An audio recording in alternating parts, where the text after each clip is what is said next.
श्रीगुरुभ्यो नमः। हरिः ओम्। कृष्णाय वासुदेवाय देवकीनन्दनाय च नन्दगोपकुमाराय गोविन्दाय नमो नमः।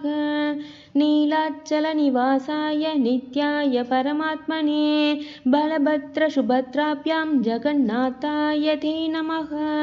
कृष्णाय वासुदेवाय हरये परमात्मने प्रणतक्लेशनाशाय गोविन्दाय नमो नमः।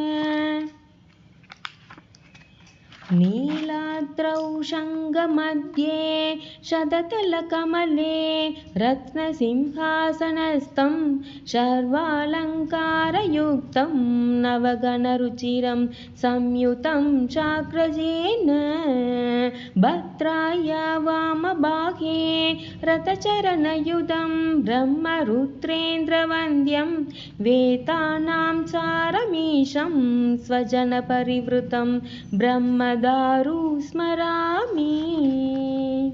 जय जय जगन्नाथ, जय जय जगन्नाथ।